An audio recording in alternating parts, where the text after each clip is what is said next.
Boa tarde, pessoal. Vamos pegar lá de baixo. Amigos de Rio Grande do Sul, Santa Catarina, Paraná, Santos, São Paulo. São Paulo tem uma turma boa, amiga nossa. Campinas, Ribeirão Preto. Tentando lembrar os amigos que nos acompanham. Alemanha, alguns de Portugal, uns amigos nossos estão na Espanha também. Enfim, os de Uberaba principalmente, o pessoal do Francisco de Assis. Boa tarde, desculpa a camiseta, eu estou sem condições de botar uma camisa de manga agora não. Hoje tive muita tosse, né? Pode ser que eu interrompa por alguns segundos aqui, porque esse vírus, o meu médico que está me atendendo me disse que demora mais ou menos 10 dias e que realmente a coisa vai se complicando às vezes, tem que ficar quietinho. Hoje eu não fiz nada na rua. Mesmo assim eu tive uma crise violenta de manhã, dei uma cochilada agora depois do almoço, mas você acorda toda hora. Ficar em casa mesmo. Então hoje está cancelado os nossos estudos, está cancelado nossos trabalhos de obsessão, porque boa parte também não está bem, e porque só daqui de casa somos 3 que não vamos, e mais algumas pessoas que não estão bem. Não adianta a gente fazer um trabalho, você não pode ter contágio e tal, é meio complicado, né? Bom, boa tarde a todos. Hoje de manhã, às 9 horas, eu fiz uma live no Instagram e no Facebook, Cido Gabriel. Publicamos também no TikTok. Eu estava falando não exatamente como espírita, mas como ser humano, das minhas pontuações, indignações, reflexões, mágoas com o mundo, né? Mágoas no bom sentido, irritado mesmo com política, com tudo, e tinha que falar algumas coisas e eu não podia falar na hora do nosso encontro. Não que o Cido espírita esteja separado do Cido pessoa normal, pessoa física, mas lá eu não estou falando em nome de casa nenhuma, eu estou falando em meu nome. Aqui eu estou falando também, eu estou falando a mesma pessoa, mas dirigida a um tema específico. Bom, a coisa está séria, vai ficar mais séria agora, a partir da semana que vem, quando começar de fato a campanha. Possivelmente possa ter tentativas aí de morte, de pessoas, né? Isso é possível, nada impossível. A televisão deu notícia de que o atual presidente da República, né, não está querendo ir nos debates com medo de que facções vão tentar matá-los, né? E tentar matar alguém e tal. Essa é a colocação do senhor excelentíssimo presidente da República do nosso país, chamado Brasil. Então, vamos ver o que vai acontecer. Outra coisa que eu falei de manhã é que eu não estou estranhando a quantidade de incêndio em fábricas em São Paulo e no Brasil e alguns prédios. E agora há pouco, só enquanto eu fazia o café, preparava aqui a mesa, estava vendo que teve um outro incêndio agora há pouco num prédio em São Paulo, por sinal um prédio que eu já cheguei a subir nele, já cheguei a entrar nele, conheço o prédio. Mais um incêndio em São Paulo hoje. Todo dia está tendo uma coisa, né? Bom, se eu tiver que dar uma parada, vocês me perdoem. O livro é Baú de Casos de Chico Xavier, pelo Espírito Cornélio Pires. A lição de hoje é a lição número 6, chamada Perseguição. Vamos ver o que essa página nos oferece. Se eu não conseguir segurar meia hora, vai ser uma leitura só e uma breve tentativa de comentário, mandando desde já um grande abraço, enviando para todos os nossos amigos. Conexão lenta nesse canal aqui. Eu não sei por quê, porque minha internet não está barata aqui em casa, estou pagando caro. E quando eu ligo 2 celulares para fazer a live, uma deles começa a falhar. Então, hoje sempre é do canal do Facebook. No canal do Instagram ele não dá para a parada, não. Bom,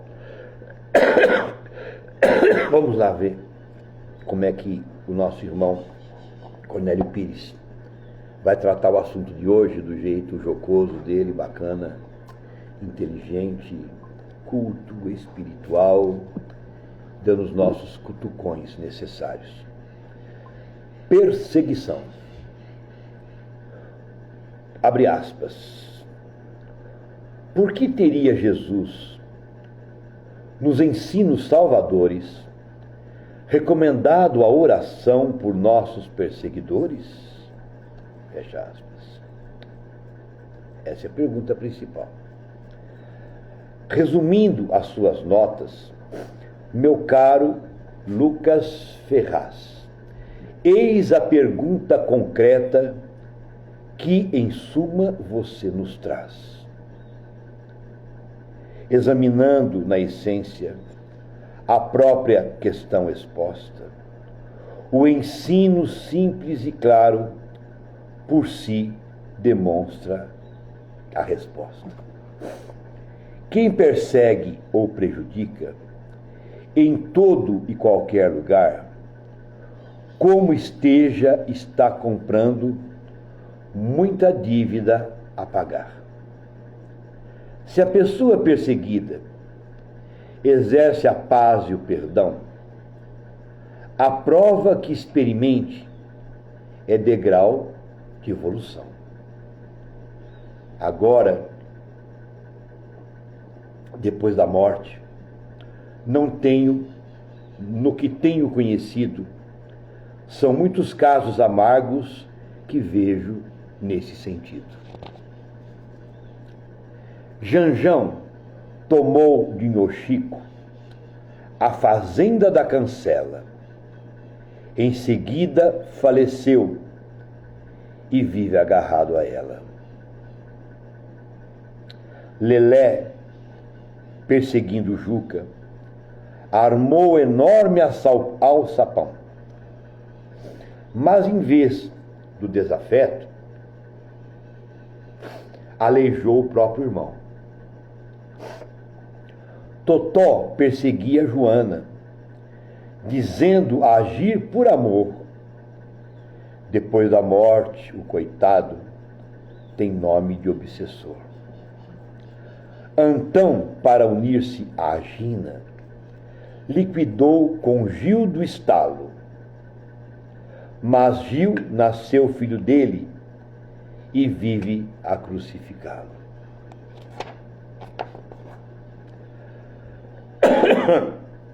Antônia arrasou com Jonas para casar com Rodrigo, que renasceu entre os dois, cobrando o débito antigo. Nhoxico tomava terras, ganhava qualquer contenda. Desencarnado é um fantasma numa furna da fazenda. Veja assim o ensinamento. Vida correta é dever. Vale mais sofrer na vida que a gente fazer sofrer. Perseguido paciente, vive sempre melhorando. Quem persegue sofre e não se sabe até quando.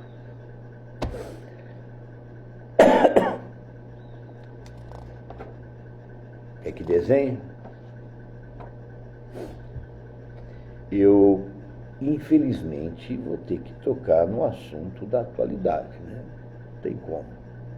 E depois nos assuntos pessoais também. Está uma perseguição nessa política, né, gente?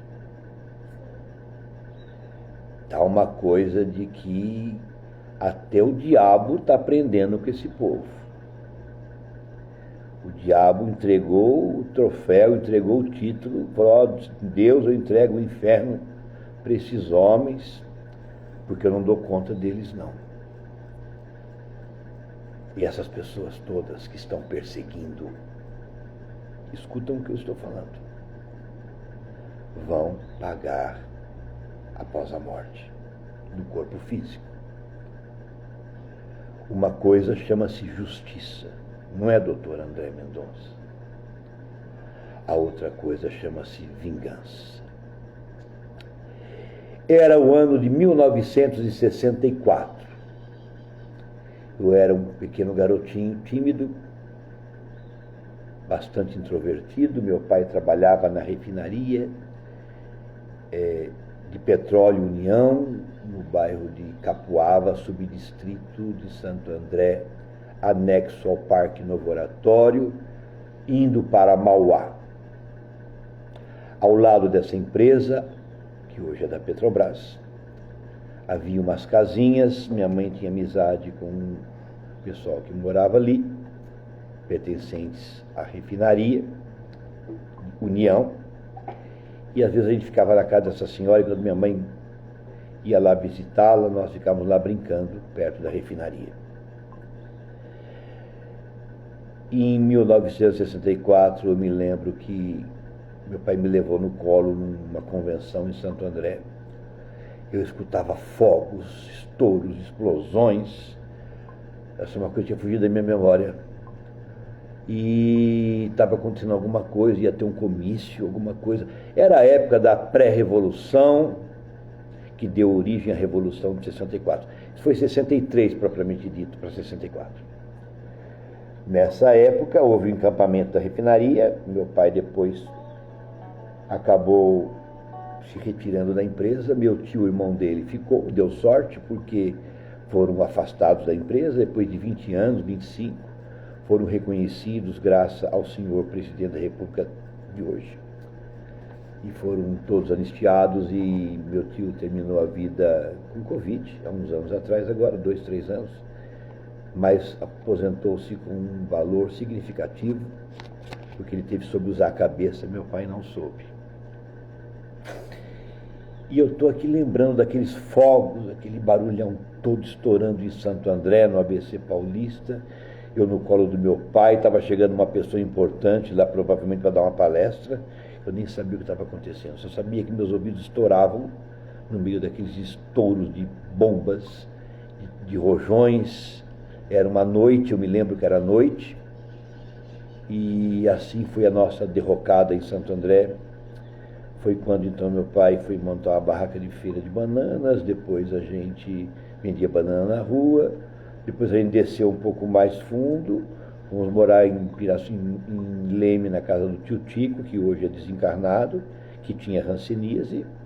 Ficamos depois mais um ano, fiz um ano de colégio primário em Leme, família da minha mãe.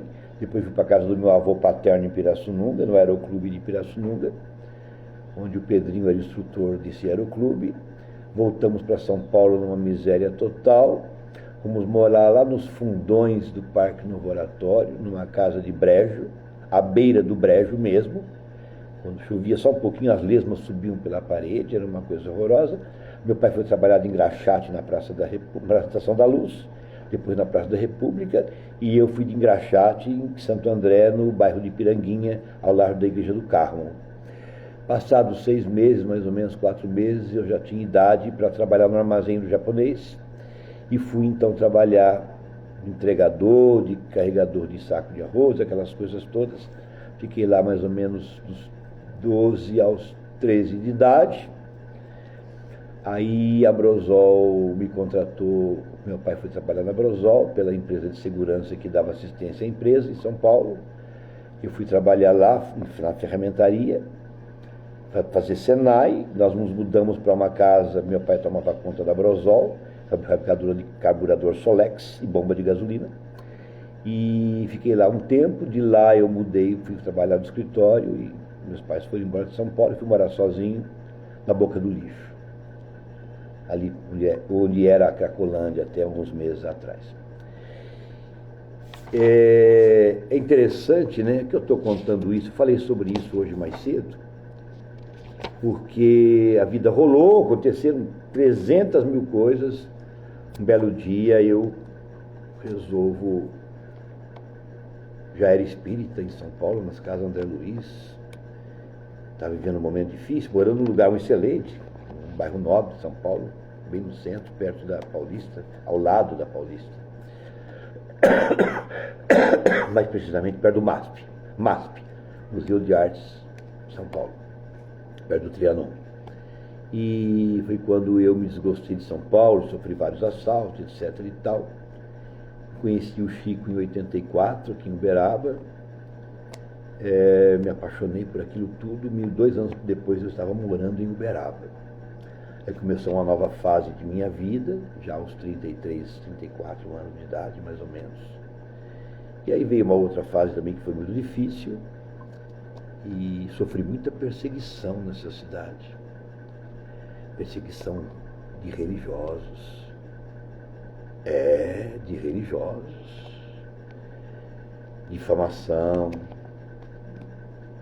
E aí o tempo foi passando, eu fui me reconstruindo, aguentando tudo, o que hoje vocês chamam de fake news, bullying, para nós era um ataque mesmo das trevas. E de repente me aparece o doutor Adroaldo, que através de um livro nosso, que eu fui ajudar o filho dele, ele me colocou no sanatório como secretário, perdi esse homem, esse pai, 3 anos depois de sanatório, ele, né? E aí eu fiquei à mercê de muita coisa, passei por muita perseguição também. E a coisa foi indo, trabalhei, nunca parei de trabalhar. Aí fizemos uma nova casa de uma centro espírita que eu já trabalhei, que não faço mais parte dele há mais de 25 anos. E aí fundamos o Francisco de Assis. Olha, a perseguição é uma coisa horrorosa. Sobretudo quando você não deve nada ou acha que não deve nesta vida, com certeza, mas na outra sim. Você fica apavorado numa cidade, uma cidade pequena de 300 e poucos mil habitantes, como é aqui, indignado, às vezes assustado, implorando uma coisa, implorando outra, enfim, passando pela morte por várias vezes. Doença vinha, doença ia, sintomas vinham, sintomas iam. E, enfim, muitos amigos de São Paulo nos ajudaram a poder pagar a luz, água, etc. E hoje, agora há pouco, vendo uma fala do padre Fábio de Mello sobre o pai dele, que era alcoólatra, né? E que ele foi buscar com a mãe e o irmão buscar o pai na rua, que estava chovendo, ele estava caído. Aquilo doeu muito ao padre Fábio de Mello. Ele disse, no final da fala dele, que talvez seja esse um dos motivos que se tornou padre, para tirar as pessoas do lugar errado, sendo elas pessoas certas. Interessante, né? Então eu não julgo ninguém, eu relato coisas que às vezes estão entaladas na minha garganta, mas não me dá a tosse que me deu hoje, né? Na rua. Mas essa questão da perseguição é uma coisa muito séria. E que nós precisamos perdoar, sim. Se você perdoou Hitler, já que praticamente não vivi na época dele, está perdoado. Gandhi fez um ato maior do que eu ainda, porque Gandhi pediu a Jesus a possibilidade de tomar conta de Gandhi no planeta Plutão, planeta prisão, embora a Terra também seja prisão de uma certa forma, até ele poder reencarnar um dia. Você perdoa os criminosos? Sim. Depois que passa a cena que eu fico com raiva e tudo mais, eu falo, pera um pouquinho, meu Deus, esse criminoso, ele é um doente. Qualquer um de nós pode ser um criminoso num dia sem querer, num momento de estupidez. Mas também podemos ser planejados, e aí a coisa fica mais séria, aí a culpa é maior. Você se perdoa? Eu acho que parcialmente já consegui me perdoar. Mas tem coisas que eu, se pudesse voltar atrás, não faria como eu fiz. Às vezes isso me incomoda? Sim, às vezes me incomoda. Eu converso com meus botões? Muito. Meus amigos sabem tudo o que eu penso e tudo o que eu converso? Não. Tem coisas que nem eu sei se posso falar. Por exemplo, ontem, no trabalho, eu fui rapidamente, não ia ficar lá por causa da minha saúde, da virose que eu estou.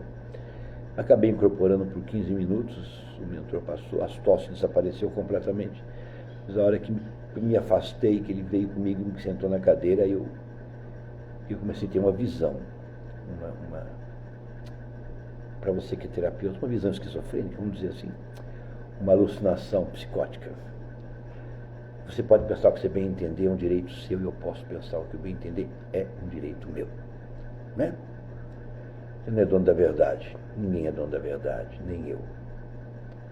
Eu sentei, fechei os olhos, tinha acabado ainda as vibrações em favor dos doentes, e eu vi uma cena, como se fosse um cinema, mostrando as fases dessa história, que envolvia pessoas escravas, e eu não me via diretamente, mas eu sabia quem era eu naquela situação.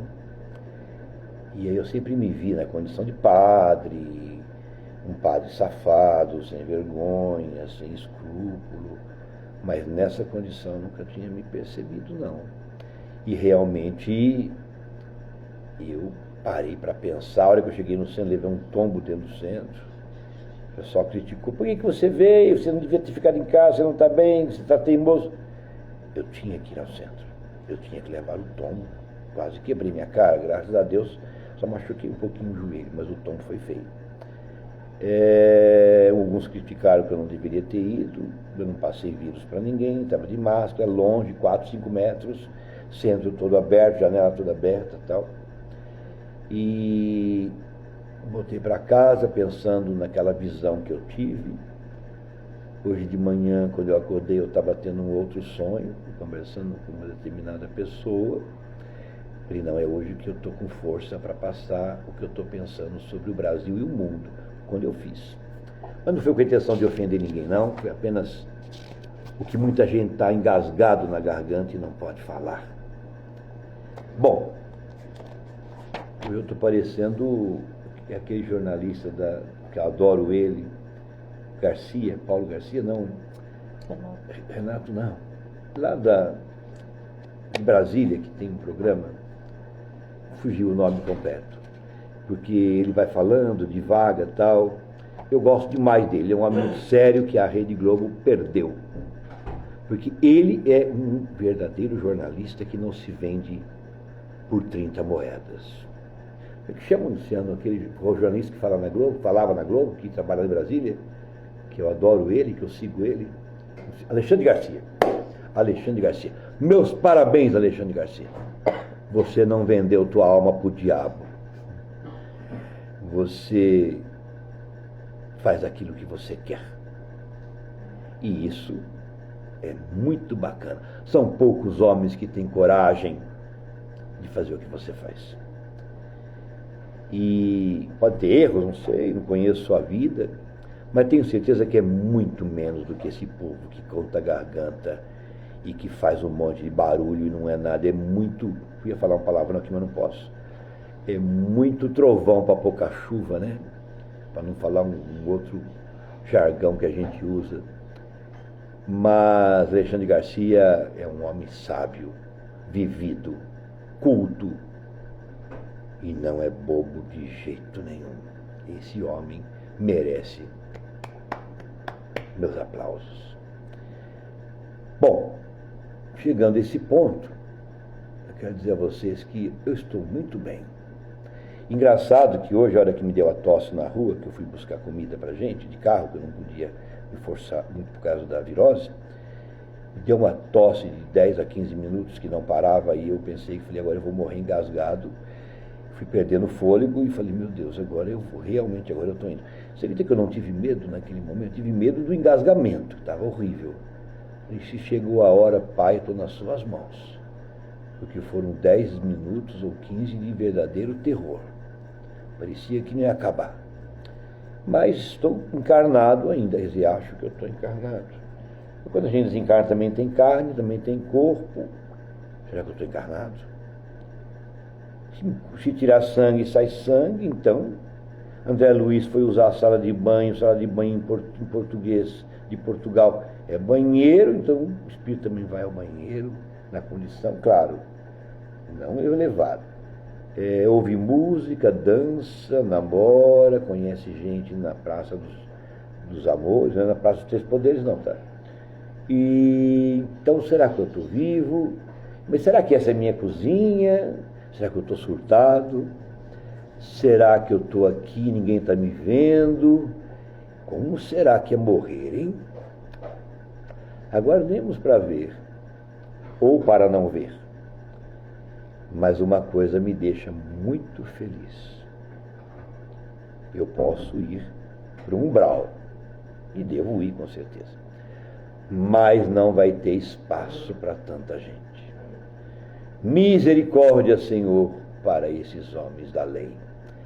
De mamando a caducando, de sul na ponta, lá embaixo do globo terrestre, até a ponta lá em cima, envolvendo os países da Europa, da Ásia, da Euroásia, da África, da América Central, América do Norte, América do Sul, América Latina. Nós estamos todos... Não cabe, vai ter que ter outra terra montada, tem que ter uma outra terra montada. E sabe por quê? Porque a gente adora perseguir. Mas quando a perseguição vira para o nosso lado, hein, careca? O trem pode ficar feio pra caramba. Sem ironia, que Deus proteja vocês, de vocês mesmos. Que Deus proteja a mim de mim mesmo. Porque o mal externo, para chegar em mim, é preciso que meu mal interno se manifeste. É igual o raio. Não há raio se não houver a energia de baixo puxando a de cima, ou vice-versa. Não é verdade? Não é vero, caro bambino? Por questo, vamos encerrar a nossa singela reunião de hoje, que nunca é igual às demais. E agora, amanhã, se eu estiver aqui encarnado, e tiver em condições também, Notícias da Sombra. Vamos lá? Bora lá? Bora lá, vamos em frente, que atrás vem gente, a fila anda, eu não quero ficar sentado no toco para deixar o cachimbo cair, que nem muita gente faz. Não, eu quero estar de pé. Ser um verme, mas um verme metidinho de pé. Beijo. Até amanhã, se Deus quiser. Tchau, tchau.